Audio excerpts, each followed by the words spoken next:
ಭಾರತೀಯ ಸೇನೆಯ ಸಬಲೀಕರಣ ಕಳೆದ 11 ವರ್ಷಗಳಲ್ಲಿ ಮೋದಿ ಸರ್ಕಾರ ಸಾಧಿಸ್ತಾ ಇದೆ.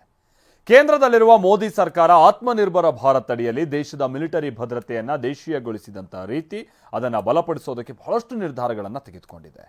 ಅದರ ಪರಿಣಾಮವಾಗಿ ಇವತ್ತು ಭಾರತದ ರಕ್ಷಣಾ ವಲಯವು ಜಾಗತಿಕ ಮಟ್ಟದಲ್ಲಿ ತನ್ನ ಬಲವಾದ ಹಕ್ಕನ್ನು ಮಂಡಿಸ್ತಾ ಇದೆ.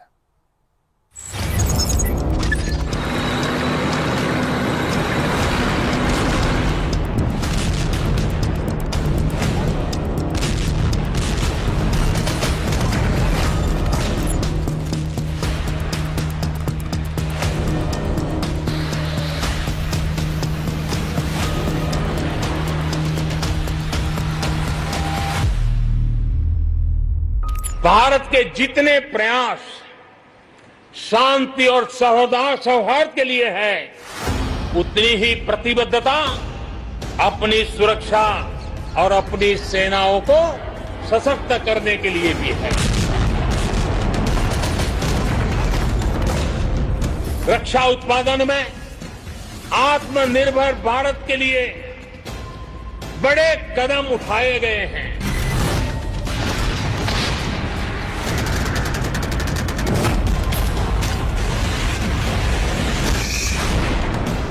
आज हिमालय की चोटियां हो या हिंद महासागर के द्वीप, हर दिशा में कनेक्टिविटी के विस्तार पर जोर दिया जा रहा है.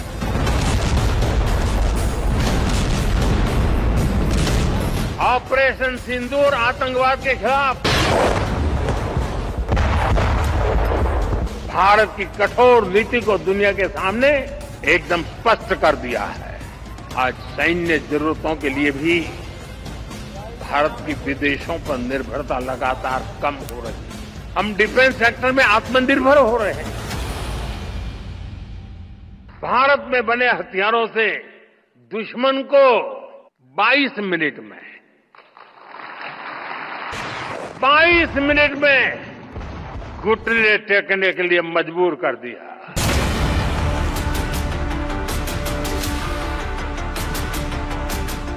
कौन नहीं चाहेगा कि उसके देश के पास युद्ध की आधुनिक सुविधाएं उपलब्ध हो. हर देश प्रेमी यही चाहेगा, हर राष्ट्र भक्त यही चाहेगा. भारत माता की जय, भारत माता की जय, भारत माता की जय. ಶಾಂತಿ ಪ್ರಿಯ ದೇಶ ಭಾರತ ವಸುದೈವ ಕುಟುಂಬಕಮನ್ನ ನಂಬುತ್ತೆ. ಆದರೆ ತನ್ನ ಗಡಿಗಳ ಭದ್ರತೆಯ ವಿಷಯಕ್ಕೆ ಬಂದಾಗ ಶತ್ರುಗಳಿಗೆ ಎಂತಹ ಉತ್ತರವನ್ನ ಕೊಡುತ್ತೆ ಎನ್ನುವುದನ್ನ ಊಹಿಸಿಕೊಂಡ್ರೂ ಶತ್ರುಗಳ ಆತ್ಮವೇ ನಡಗತ್ತೆ.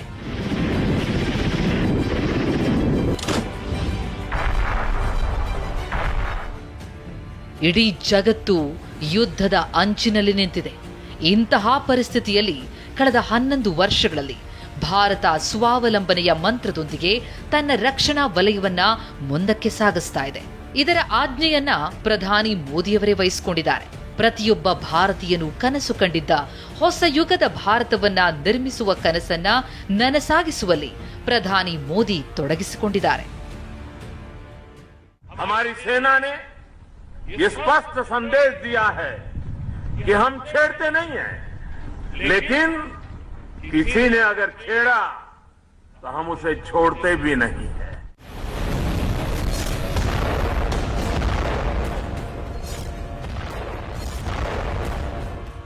ಇಂದು ಪ್ರಪಂಚದಾದ್ಯಂತ ದೇಶಗಳ ನಡುವೆ ತಮ್ಮ ಸೇನಾ ಸಾಮರ್ಥ್ಯಗಳನ್ನು ಹೆಚ್ಚಿಸುವುದಕ್ಕೆ ಸ್ಪರ್ಧೆ ಇದೆ.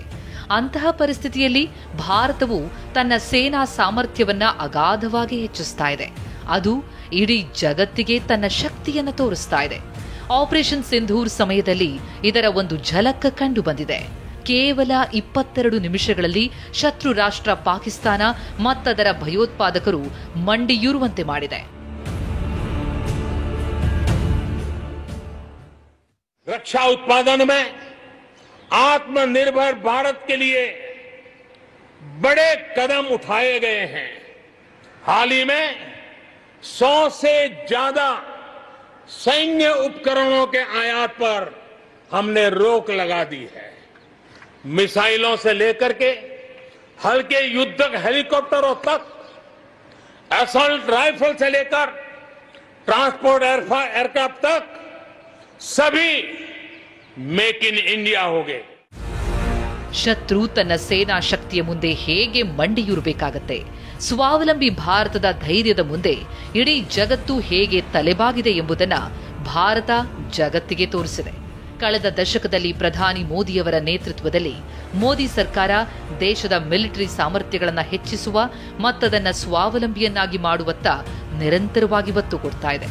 ಈ ಅನುಕ್ರಮದಲ್ಲಿ ಈಗ ಪ್ರಪಂಚದಾದ್ಯಂತ ಪರಮಾಣು ಯುದ್ಧದ ಬೆದರಿಕೆ ಎದುರಾಗಿರುವಾಗ ಭಾರತ ಮೇಕ್ ಇನ್ ಇಂಡಿಯಾ ಮಾದರಿಯಲ್ಲಿ ವೇಗವಾಗಿ ಶಸ್ತ್ರಾಸ್ತ್ರಗಳನ್ನು ತಯಾರಿಸ್ತಾ ಇದೆ.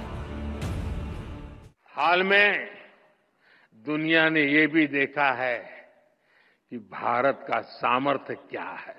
हम डिफेंस सेक्टर में आत्मनिर्भर हो रहे हैं और इसका प्रभाव हमने ऑपरेशन सिंदूर के दौरान भी देखा है। हमारी सेनाओं ने भारत में बने हथियारों से दुश्मन को 22 मिनट में 22 मिनट में घुटने टेकने के लिए मजबूर कर दिया. ಭಾರತೀಯ ಸೇನೆ ಈಗ ತನ್ನ ರಾಕೆಟ್ ಪಡೆಯನ್ನ ಬಲಪಡಿಸಲು ನಿರ್ಧರಿಸಿದೆ.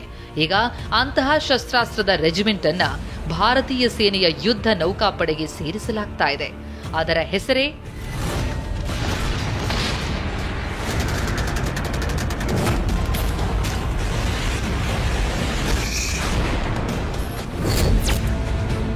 ಪಿನಾಕ ರಾಕೆಟ್ ವ್ಯವಸ್ಥೆ. ಆಪರೇಷನ್ ಸಿಂಧೂರ್ ಸಮಯದಲ್ಲಿ ಪಾಕಿಸ್ತಾನದಲ್ಲಿನ ಟಾರ್ಗೆಟ್ ಭಾರತದಿಂದ ಸ್ವಲ್ಪ ದೂರದಲ್ಲಿದ್ದರಿಂದ ಭಾರತ ಮಧ್ಯಮ ವ್ಯಾಪ್ತಿಯ ಕ್ಷಿಪಣಿಗಳನ್ನು ಬಳಸಿತು. ಆದರೆ ಭಾರತ ಈಗಾಗಲೇ ತನ್ನ ದೀರ್ಘ ವ್ಯಾಪ್ತಿಯ ಶಸ್ತ್ರಾಸ್ತ್ರಗಳನ್ನು ವೇಗವಾಗಿ ಅಭಿವೃದ್ಧಿಪಡಿಸ್ತಾ ಇದೆ. ಚೀನಾದಂತಹ ದೂರದ ನೆರೆಯ ದೇಶದೊಂದಿಗೆ ಉದ್ವಿಗ್ನತೆ ಉಂಟಾದಾಗ ಇದು ಬಹಳ ಉಪಯೋಗಕ್ಕೆ ಬರುತ್ತೆ. ಹೀಗಾಗಿ ಭಾರತೀಯ ಸೇನೆ ತನ್ನ ದೀರ್ಘ ವ್ಯಾಪ್ತಿಯ ಮಲ್ಟಿ ಬ್ಯಾರಲ್ ರಾಕೆಟ್ಗಳ ಶಕ್ತಿಯನ್ನ ದೇಶೀಯ ರೀತಿಯಲ್ಲಿ ಹೆಚ್ಚಿಸೋದಕ್ಕೆ ಪ್ರಾರಂಭಿಸಿದೆ. ಭಾರತ ಪಿನಾಕ ರೆಜಿಮೆಂಟ್ ಅನ್ನ ಹೆಚ್ಚಿಸೋದಕ್ಕೆ ನಿರ್ಧರಿಸಿದೆ. ಅದನ್ನ ಈಗ 4ರಿಂದ 10 ರೆಜಿಮೆಂಟ್ಗಳಿಗೆ ವಿಸ್ತರಿಸಲಾಗುವುದು. ಪ್ರಸ್ತುತ ಹಳೆಯ 120 mm ಮಾರ್ಟರ್ ಲೈಟ್ ರೆಜಿಮೆಂಟ್ ಅನ್ನ ಪಿನಾಕ ರೆಜಿಮೆಂಟ್ ಆಗಿ ಪರಿವರ್ತಿಸಲಾಗುವುದು. ಮುಂಬರುವ 2 ವರ್ಷಗಳಲ್ಲಿ ಭಾರತೀಯ ಸೇನೆ ಪಿನಾಕಾದ 10 ರೆಜಿಮೆಂಟ್ಗಳನ್ನು ಹೊಂದಿರುತ್ತೆ ಎನ್ನಲಾಗಿದೆ. ಸೇನೆಯ ಒಟ್ಟು 25 ಪಿನಾಕ ಮಲ್ಟಿ ಬ್ಯಾರಲ್ ರಾಕೆಟ್ ಲಾಂಚರ್ಗಳನ್ನು ಹೊಂದಲು ಯೋಜಿಸಿದೆ. ಈ ದಿಕ್ಕಿನಲ್ಲಿ ಮೇಕ್ ಇನ್ ಇಂಡಿಯಾ ಮಾದರಿಯಲ್ಲಿ ಕೆಲಸಗಳು ವೇಗವಾಗಿ ನಡೀತಾ ಇವೆ. ವಾಸ್ತವವಾಗಿ ಶಿವನ ಬಿಲ್ಲಿನ ಹೆಸರು ಪಿನಾಕ. ಅದೇ ಹೆಸರಿನ ಆಧಾರದ ಮೇಲೆ DRDO Pinaka multi barrel rocket launcher system ಅನ್ನು ಅಭಿವೃದ್ಧಿಪಡಿಸಿದೆ. ಪಿನಾಕ ಕ್ಷಿಪಣಿಯ ವ್ಯಾಪ್ತಿ 40ರಿಂದ 65 ಕಿಲೋಮೀಟರ್. ಪಿನಾಕ 44 ಸೆಕೆಂಡ್ಗಳಲ್ಲಿ 12 ಕ್ಷಿಪಣಿಗಳನ್ನು ಹಾರಿಸಬಲ್ಲದು. ಪ್ರತಿ ಕ್ಷಿಪಣಿ 250 ಕಿಲೋಗ್ರಾಂನಷ್ಟು ಮದ್ದುಗುಂಡುಗಳನ್ನು ಹೊತ್ತೊಯ್ಯಬಲ್ಲದು. ಪಿನಾಕ ಸುಧಾರಿತ ಸಂಚರಣ ಮತ್ತು ನಿಯಂತ್ರಣ ವ್ಯವಸ್ಥೆಯನ್ನು ಹೊಂದಿದೆ. ಪಿನಾಕ ತನ್ನ ಗುರಿಯನ್ನ ನಿಖರವಾದ ರೀತಿಯಲ್ಲಿ ಮುಟ್ಟುತ್ತೆ. ಪಿನಾಕಾದ 2 ಆವೃತ್ತಿಗಳಾದ ಮಾರ್ಕ್ 1 ಮತ್ತು ಮಾರ್ಕ್ 2 ಸಿದ್ಧಪಡಿಸಲಾಗಿದೆ ಮತ್ತು ಮಾರ್ಕ್ 3ಯ ಕೆಲಸ ವೇಗವಾಗಿ ಪ್ರಗತಿಯಲ್ಲಿದೆ. ಪಿನಾಕ ಮಾತ್ರವಲ್ಲ, ಭಯೋತ್ಪಾದನೆಯ ಬಗ್ಗೆ ಮೋದಿ ಸರ್ಕಾರದ ನಿಲುವು ಕೂಡ ಸ್ಪಷ್ಟವಾಗಿದೆ. ಇಂತಹ ಪರಿಸ್ಥಿತಿಯಲ್ಲಿ ಭಯೋತ್ಪಾದನೆಯ ವಿರುದ್ಧ ಸೇನೆಯ ಸಾಮರ್ಥ್ಯವನ್ನ ಮತ್ತಷ್ಟು ಬಲಪಡಿಸುವ ಉದ್ದೇಶದಿಂದ ಮೋದಿ ಸರ್ಕಾರ ಒಂದು ದೊಡ್ಡ ಹೆಜ್ಜೆ ಇಟ್ಟಿದೆ. 1981 ಕೋಟಿ ರೂಪಾಯಿಗಿಂತ ಹೆಚ್ಚಿನ ಮೌಲ್ಯದ 13 ರಕ್ಷಣಾ ಒಪ್ಪಂದಗಳಿಗೆ ಸಹಿ ಹಾಕಲಾಗಿದೆ. ಈ ಒಪ್ಪಂದಗಳನ್ನು ತುರ್ತು ಖರೀದಿ ಕಾರ್ಯವಿಧಾನ ಅಡಿಯಲ್ಲಿ ಮಾಡಲಾಗಿದೆ. ಗಡಿಯಾಚೆಗಿನ ಭಯೋತ್ಪಾದನೆಯನ್ನ ಎದುರಿಸಲು ಸೇನೆಯ ಸನ್ನದ್ಧತೆಗಳನ್ನು ಬಲಪಡಿಸಲು ಈ ಒಪ್ಪಂದ ಮಾಡಿಕೊಳ್ಳಲಾಗಿದೆ. ಈ ಒಪ್ಪಂದಗಳ ಮೂಲಕ ಭಾರತೀಯ ಸೇನೆಗೆ ಅತ್ಯಾಧುನಿಕ ಮಿಲಿಟರಿ ಉಪಕರಣ ಮತ್ತು ತಂತ್ರಜ್ಞಾನವನ್ನು ಒದಗಿಸಲಾಗ್ತಾ ಇದೆ. ಇದರಿಂದಾಗಿ ಸೈನಿಕರ ಜಾಗರೂಕತೆ, ಗುಂಡಿನ ಶಕ್ತಿ ಮತ್ತು ಭದ್ರತೆಯನ್ನ ಬಲಪಡಿಸಬಹುದು.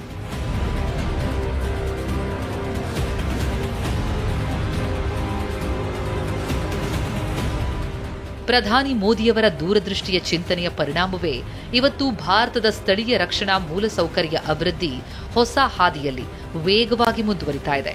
2016ರ ಉರಿ ಸರ್ಜಿಕಲ್ ಸ್ಟ್ರೈಕ್, 2019ರ ಬಾಲಾಕೋಟ್ ಏರ್ ಸ್ಟ್ರೈಕ್, 2025ರ ಆಪರೇಷನ್ ಸಿಂಧೂರ್ನಂತಹ ಯಶಸ್ವಿ ಕಾರ್ಯಾಚರಣೆಗಳು ಭಾರತದ ಆಕ್ರಮಣಕಾರಿ ಮತ್ತು ರಕ್ಷಣಾತ್ಮಕ ಸಾಮರ್ಥ್ಯವನ್ನ ಪ್ರದರ್ಶಿಸಿವೆ. ರಕ್ಷಣಾ ವಲಯದಲ್ಲಿ ನವೋದ್ಯಮ ಮತ್ತು ಎಂಎಸ್ಎಂಇಗಳನ್ನು ಬೆಂಬಲಿಸಿದೆ. ಐಡಿಇಎಕ್ಸ್ ಮತ್ತು ಎಡಿಐಟಿಐನಂತಹ ಯೋಜನೆಗಳು ಇದರ ಪ್ರತಿಬಿಂಬವಾಗಿದೆ.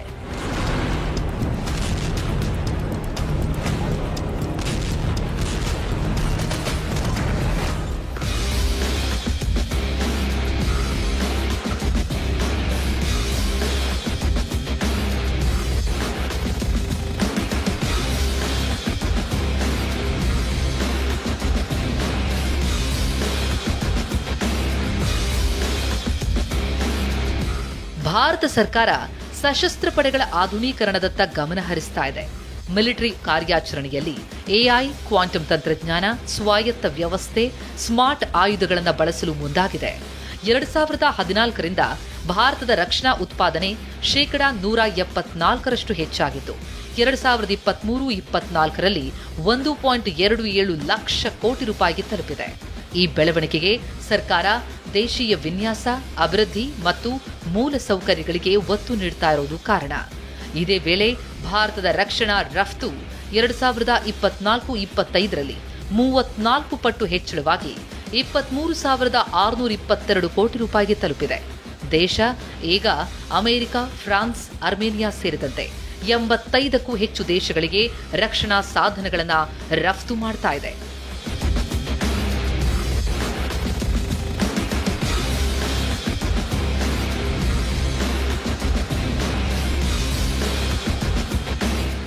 ಯಾವುದೇ ದೇಶ ಎಷ್ಟು ಸುರಕ್ಷಿತವಾಗಿದೆ ಎಂಬುದನ್ನು ಅದರ ಸೈನ್ಯ, ಅದರ ಸೈನಿಕರು ನಿರ್ಧರಿಸುತ್ತಾರೆ ಮತ್ತು ದೇಶದ ಸೈನ್ಯವನ್ನು ಬಲಿಷ್ಠವಾಗಿಸೋದು ಸೈನಿಕರ ಉತ್ಸಾಹ, ಧೈರ್ಯ ಮತ್ತು ಶಸ್ತ್ರಾಸ್ತ್ರಗಳು.